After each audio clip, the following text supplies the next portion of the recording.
Don't try to sneak into your room like that. I know what you've got behind your back. Records. More new records. I'm David Stephen, Managing Director of dCS Audio. I'm Emron Mangleson, North American Director for dCS. For those of you that don't know me, I'm Chris from Vivaldi. That's Elliot. We are obviously excited to have you all here. With David Stephen, Managing Director of dCS, and Emron Mangleson, North American Director of North America. Of everything. Thank you. Thank you very much. Thank you, Chris. Yeah, pleasure to be here. This is a fantastic store, and Chris and Elliot really try and get the best out of every product that they represent. So to come here and do it in this space with this system, it feels right. I remember coming here 12 years ago to New York to launch Vivaldi at the time, and for us that was the first project that myself, Andy and Chris had led at dCS. And people sometimes say that dCS is a family business. I've always seen it more as like, there's this amazing culture and technology and some really talented people, and you're trying to move it from one generation to the next. So Chris and Andy had taken over the company along with my father from the founders, Mike and Duncan, who were geniuses, and they kind of, they created technology in the early days primarily for radar and telecoms and recording in the A to D world.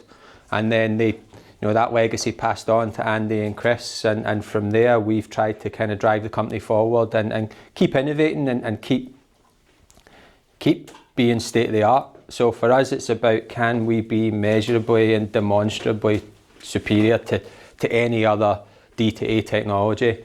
So when we were developing Vivaldi, it was about silver disc, right? So we were trying to get the most from those ones and zeros on CD and SACD. We could see that computer audio was kind of coming along, so we had the foresight to put a USB and a network input on that stack, and then it's just transformed. So when I look at where we are now as a company and as a platform to what Vivaldi was, it's a radical difference.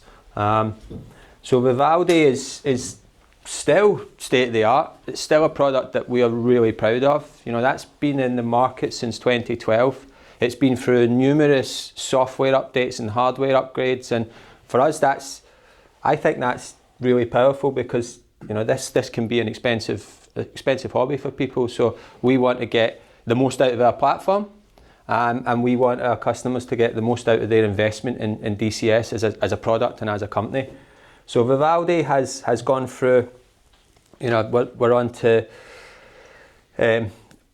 we updated the software to 2.0, which increased the speed at which the ring ran. We've updated the DAC board to Apex. We've improved the network stack and switched out the network cards. So there's been a huge amount of innovation gone into that system to get it to where it is today.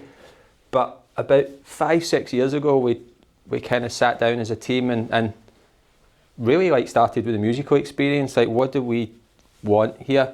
We want it to be more lifelike. We want it to be more emotional. We want to connect people with the music, and we want to get more information out of that recording. And when you start with it being experiential, it's like, right, what does that mean in terms of design? Well, we have to look at industrial design. We have to look at user interface and how people control the system and access music. But then you also have to look at your own technology, and it started with the DACS. So, the mono DAC idea is something we'd kicked around for a long time, and the hardware team thought that they could do it, but then we get into some challenges which Andrew and Emron will talk about later. And if you've got a left DAC and a right DAC, how do you keep them in perfect sync? So then we spent a lot of time looking at Ravenna and AS67 and Dante, and we realised that actually we think we could do it our way and do it differently, but in a way that would let us use the local oscillators and the DAC. So that started to grow arms and legs. So I've been trying for the last 5-6 years to just keep all these different projects on track. trying to get rid of challenges when people have them, and this is what we've created. So it's radically different in every way to what came before it. So it's DAC technology, it's a complete redesign of our streaming platform, it's a new user interface. Again, because we're carrying high-speed data and control and clock information, we needed to move from AES EBU as an interface, and we developed our own interface for that. So when you put it all together, this is what it is. So we're going to play a track now and do an A/B, and then we can kind of dive a bit deeper into each of the boxes and each of the technologies and what they bring. But yeah, it feels like a life's work, but it's been 5 or 6 long hard years. But I think early on, I could hear what it was capable of. We all could at dCS, and that kind of gives you the confidence or the foolishness to keep going, and just keep trying to build upon it. So that the first time we listened to Varése was 2 prototype boards get wheeled in, and we're feeding them from a Vivaldi upsample, and you're like, shit, there's something here. And then it just starts to build and build and become a system. So yeah, so Emron's going to lead you off. We'll play a track. We'll A/B, but that's the last 5 years journey in a few short words. Thank you for that, David. So, to be fair, right, that it only makes sense that our greatest rival is within our own range, which is the Vivaldi, and what a great place to begin. So what we're going to play for you initially is this particular track by Nickel Creek on the Vivaldi Apex system.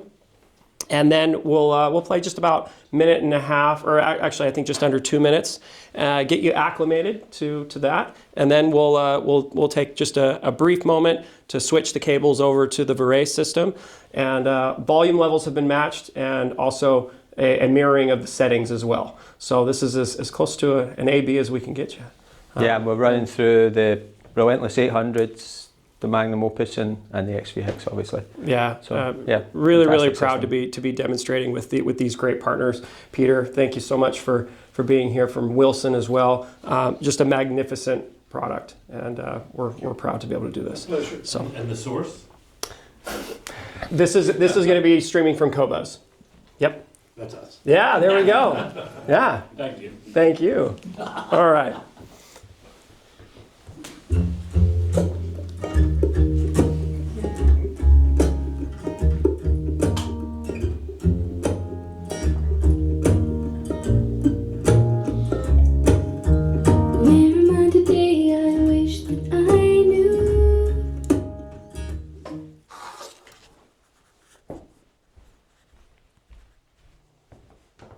And Varése.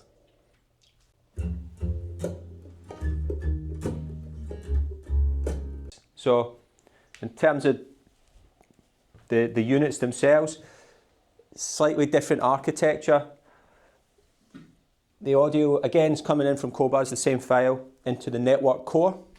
So that will do the filtering, the oversampling, sends the data to the left and the right DAC, and then we've got the external master clock. This box you see on the top here is a user interface.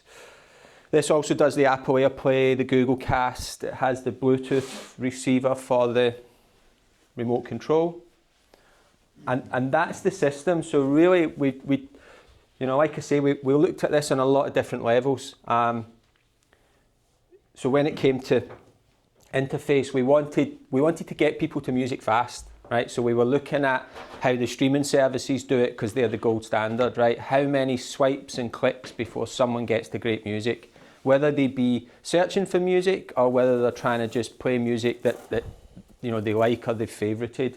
So we wanted same kind of concept where you were able to walk up to the control panel and just get there. Just you know, lose yourself in your music. Same with the remote control. So again, you can change the signal path. You can customize the buttons to change phase, to do the things that are important to you. You can control volume. Again, the left and the right DAC are connected with an Actus cable. which is basically 6 twisted pairs, 4 for audio and control and 2 for clock. And that gets us kind of beyond the limitations of AES EBU as a format.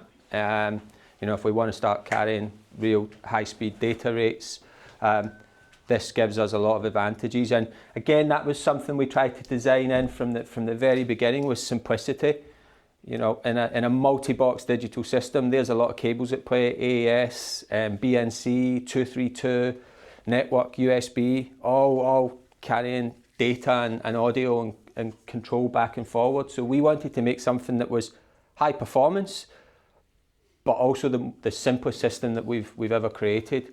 So I think it was one of our retailers over here kept the postcard for the Actis cable, and you know, that's the manual. That's it's the user manual. that simple. You can't get it wrong.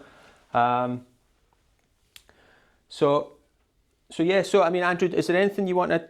Andrew's come along from dCS as well, program manager. So should we give a little talk on the kind of the mono DACS, the architecture, what we got in terms of measure performance, and you know how Actis works? Yeah. Come on up.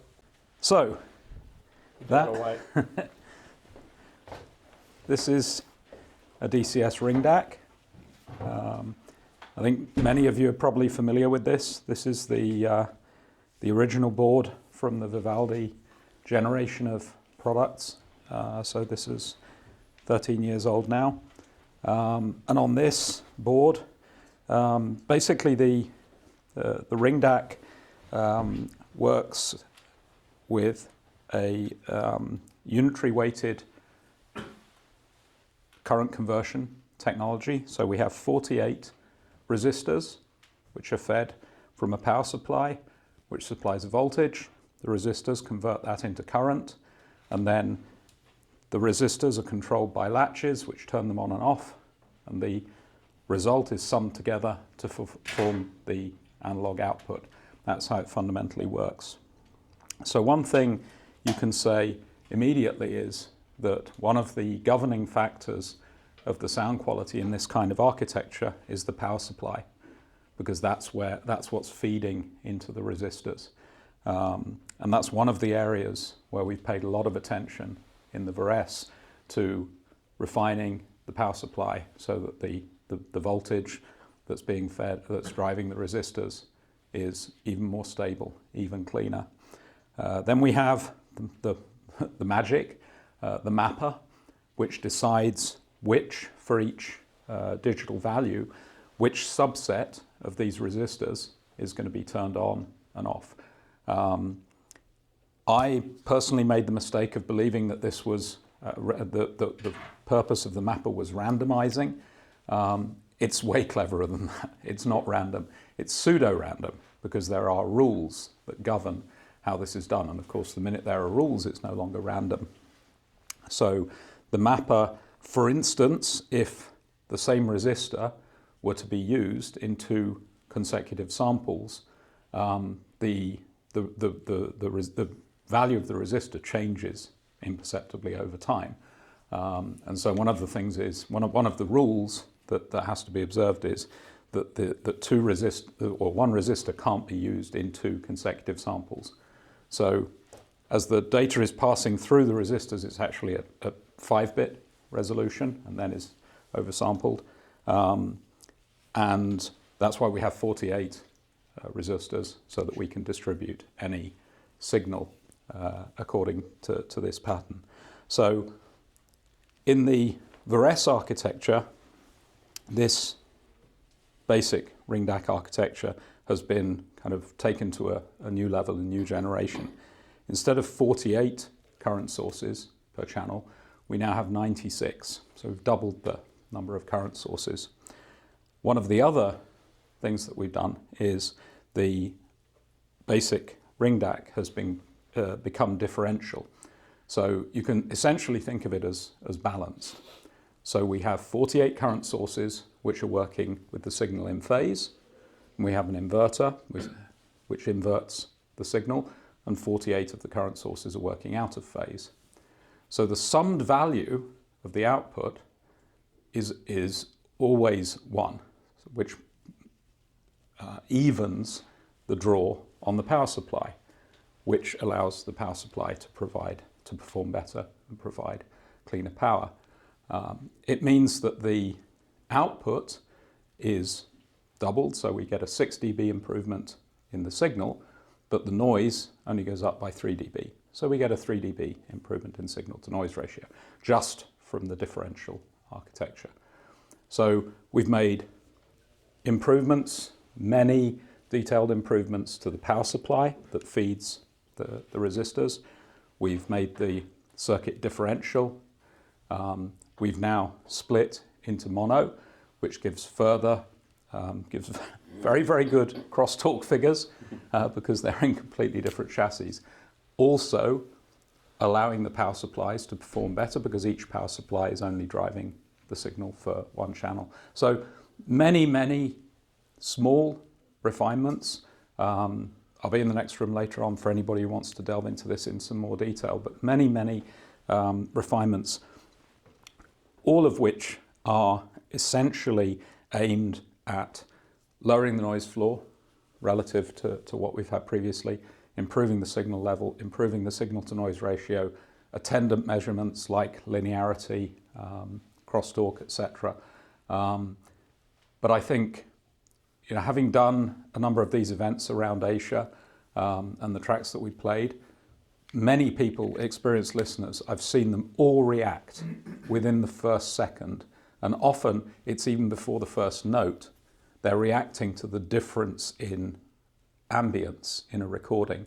The silence sounds different because that's usually buried in the noise floor, and suddenly it's not anymore. And that's one of the biggest differences I personally experience with this system, is just listening to nothing is a completely different experience with this system, and so is everything else.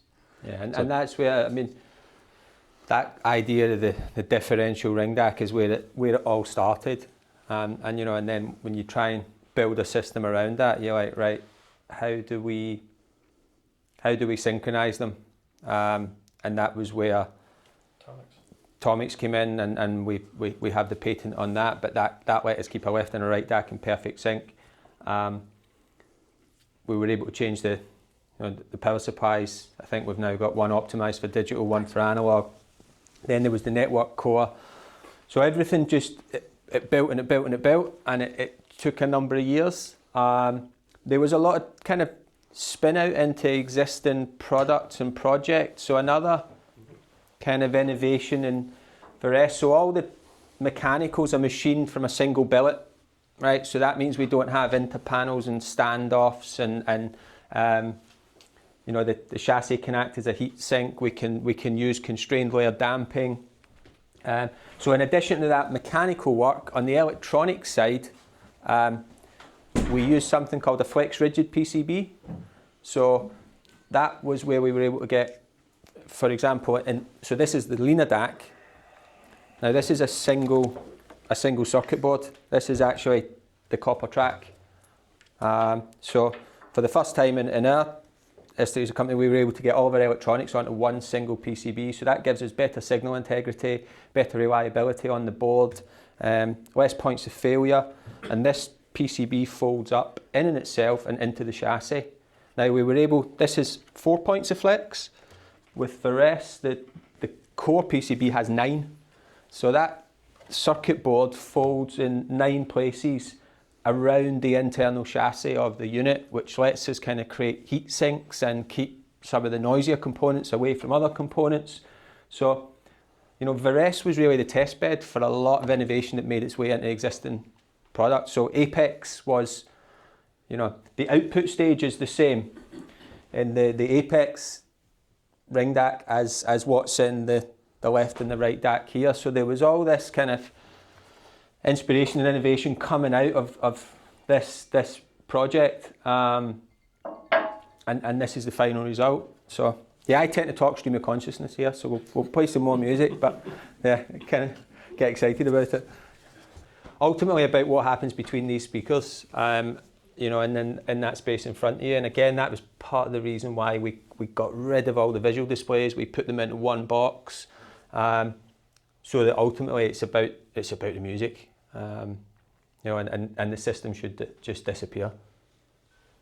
So just one other little thing, maybe, Andrew, do you want to talk a little bit? So again, as well as simplicity, the Varése DACs have a pair of balanced outs and a pair of single-ended outs, so you can run, an amp and a sub from each channel.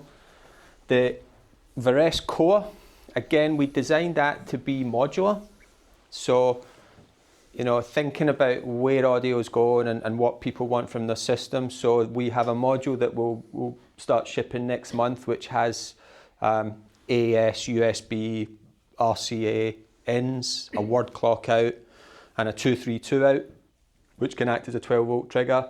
We're working on an HDMI module, and we've got some other ideas for other functionality. So that lets us expand the system, and it's just by inserting a module.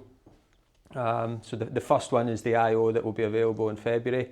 Theoretically, in the future, there's different things. There's 8 Actus ports on the back of the Varése, so we could do some clever things as well with different frequency ranges. So there's a lot of headroom and a lot of processing power in there, and now it's about, we want to get it out there, get people using it, and see where it goes. But the other thing on the Actus, so Andrew explained a bit about it, but this is certified up to 100 meters now. So again, that gives you a lot of flexibility in terms of the system, and where it's located and how it's configured. Unequal length's not a problem. Yeah. I mean, you figure you can run 330 some odd feet. You could have DACs on left and right by the speakers. You could have the core and the user interface elsewhere in the system. No requirement in terms of equivalent lengths or any of those limitations. Yeah, the master clock is optional. So the only cable you have to get right is from the clock output on the clock to the clock input on the Varése Core. But the Varése system would run as a system without a clock in play. Everything else is just, connect it up. Without a master clock. There's clocks in both the DACs. Yeah. But yeah, I think the intrinsic jitter performance is superior on a Varése minus an external master clock to a Vivaldi with. So again, we made some big gains there. But do you want to explain a little bit about what this is doing? And maybe pass it around, actually? Yeah, absolutely. So so one of the things I've learned, sort of fun things I've learned about the Varése project is, as we realized directions we wanted to take technically, we started creating new challenges that had to be solved. So the project kind of mushroomed. I explained how we improved the power supplies, went differential, went mono. Well, once you have digital analog conversion taking place in multiple places for the same sample, you create a potential problem for yourself. How do you know that sample number 24 is being converted at exactly the same point? We are not the first manufacturer to release a product with mono DACs. How do the other guys know that their 2 channels are converting the same sample at exactly the same time? Well, to the best of my knowledge, they don't. They rely on the fact that the cables are the same length, the signal is traveling at the same speed, and therefore they should be converted at roughly the same time. Any of you who know Chris Hales will know that that's not good enough for Chris. He wants to know that those samples are being converted at exactly the same time, how to achieve that.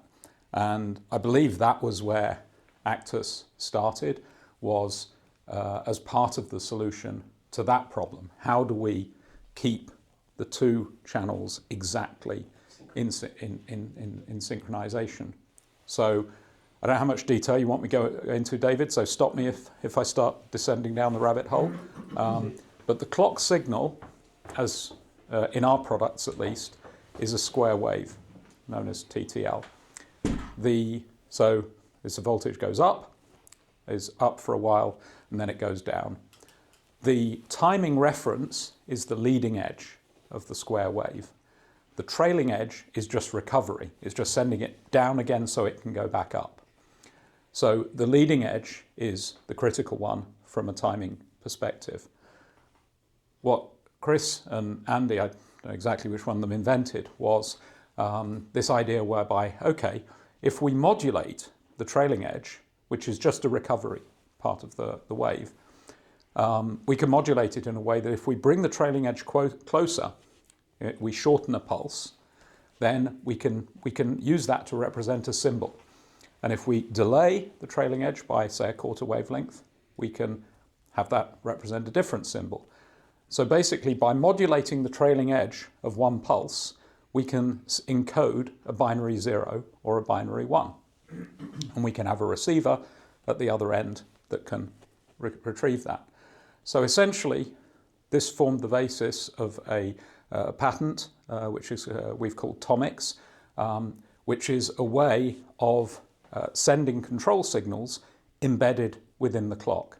So the Varése master clock, if present in the system, as David said, it's optional. The DACS each have their own clocks. The Varése clock, similarly to the Vivaldi clock, has two subsystems, so it can produce two sampling rate families. You can have one on 44 one family, one on 48 family. It's sending those timing references to the core. It's connected only to the core, and the core distributes that timing reference to all the other units that need it. In this case, the left and right mono DACs, which have their own clocks in.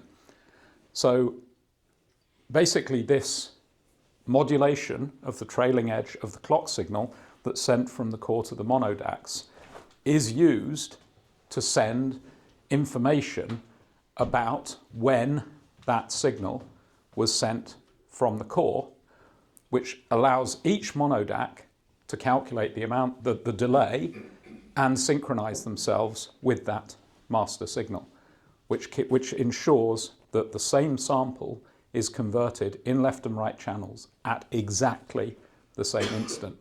So an entire new invention, a new patent that was necessary to solve a challenge or a problem that was created by the decision to move to mono DACs, which was necessitated by the need or the discovery that was a way that we could dramatically improve the signal to noise ratio of the products. Similarly, so that's TOMICS. This is an Actus cable, a little bit closer up. As David said, 6 twisted pairs of conductors. Yeah, so this is what Jim is holding here. This is just a magnified view. So if we start up here, these are 4 twisted pairs of conductors, asynchronous, high bandwidth. Does that remind anyone of anything? 4 twisted pairs of asynchronous, high bandwidth communication. John's nodding. Exactly. So this is essentially based on Ethernet technology, so it's capable of transmitting the same bandwidth. We use this to send audio and control information between the units, which means that the system can be configured centrally through the user interface. That configuration information can be sent around the rest of the system. In the previous generation, you had to set the settings on each of them. And that also gets us, AES, EBU has that, 4 megabits a second kind of limitation. So when you've got a multi-box system, this gets us higher sample rates. Way beyond that. And yeah, way beyond it and into the future. So, So that's this bit. Then we have 2 more twisted pairs. These are for the TOMICS, the 2 TOMICS signals for each family. So these are essentially just sending the square waves with the modulated control function that is part of TOMICS. And the reason I sort of drew this expanded view is you can see that these are grouped separately. So you have your grouping of 4 twisted pairs for audio and control here, and then moved away from them and individually shielded within the cable, you have your 2 clock lines which are sending timing and control information. So this means that this cable, you basically, for each system of n boxes, you need n-1 cables, identical cables, and that sends all the information. It's almost like an umbilical. It sends all the information between the units.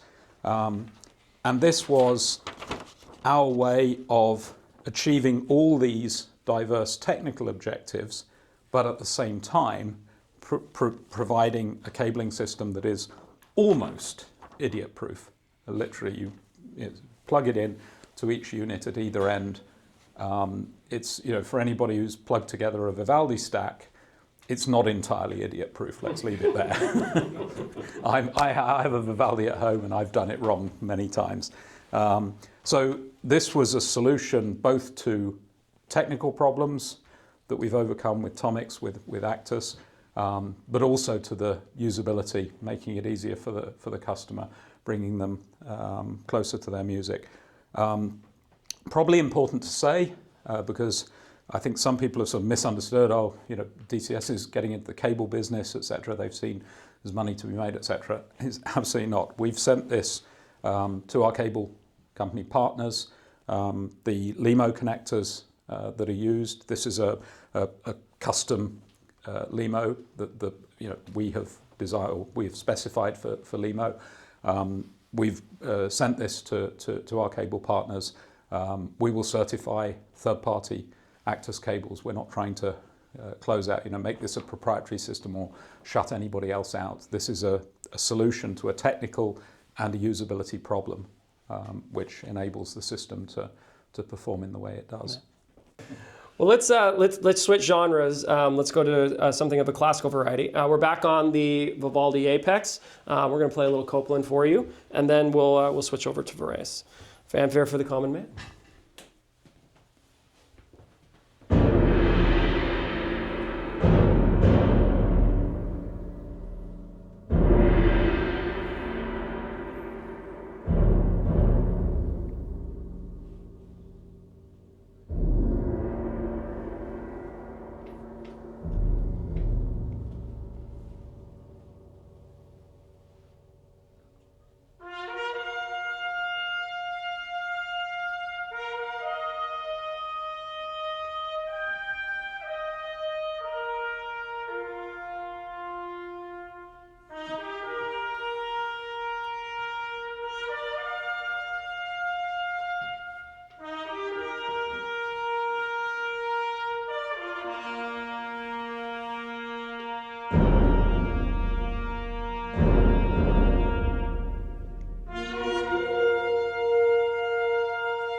All right, and Varése.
And make everything in the UK. This is like 40 years of learning and trials and tribulations applied in this project.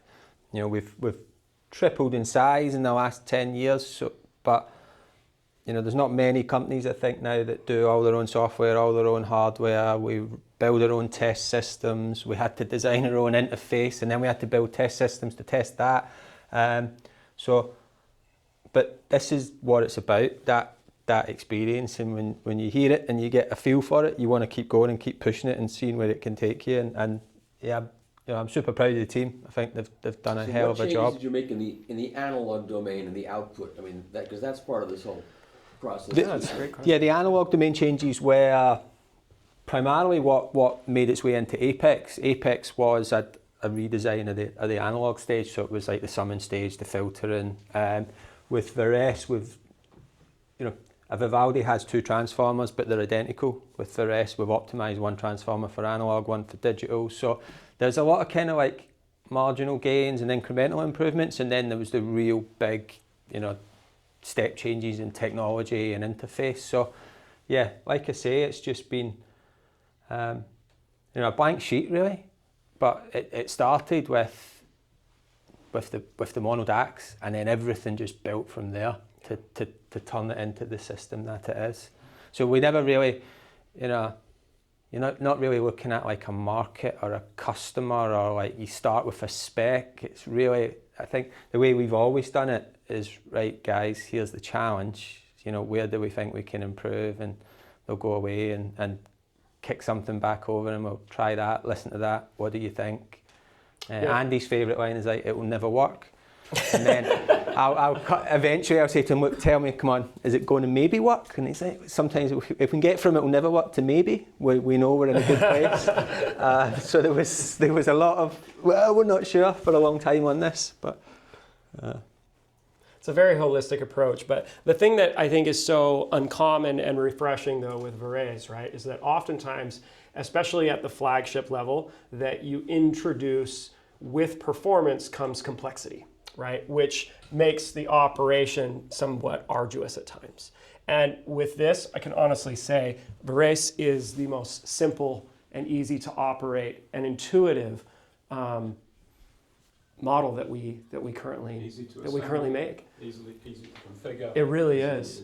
Yeah. So the performance is accessible. You can have all the performance in the world, but if it's not accessible and if it's not intuitive, then what a waste, right? And with Varése, we accomplish not only tremendous new levels of performance, but also the ability to access it so much more easily. So the anxiety factor is gone. Yeah, absolutely. There was an anxiety factor before when you were switching something and you had trouble getting back to it. Yeah, exactly. Yeah, that's so right. That's right. Now, for example, so this signal path button here, right, it will come with pre-configured, recommended signal paths. So there's a PCM stage, there's a DSD, but you can program your own, and then you can just toggle through. You can get back to where you were.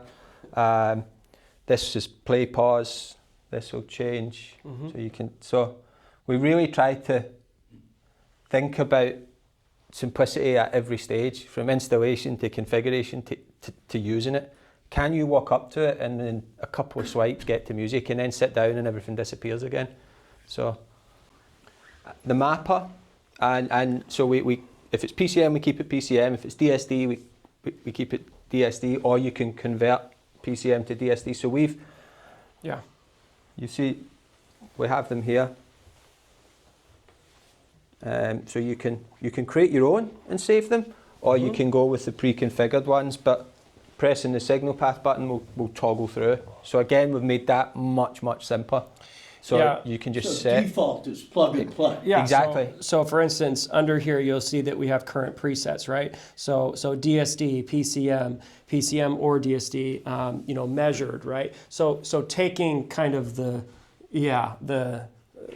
mystique out of which combination is going to give me that sound that I'm looking for, right? That you can do that. But then, being able to very quickly and easily, jump in here and be able to manipulate things that are unique to specific signal paths. So for instance, DSD, if I just want to control the filters that are related to DSD, likewise with PCM, same thing, right? My ability, I can change mappers, just a lot more simple and intuitive, easier to access.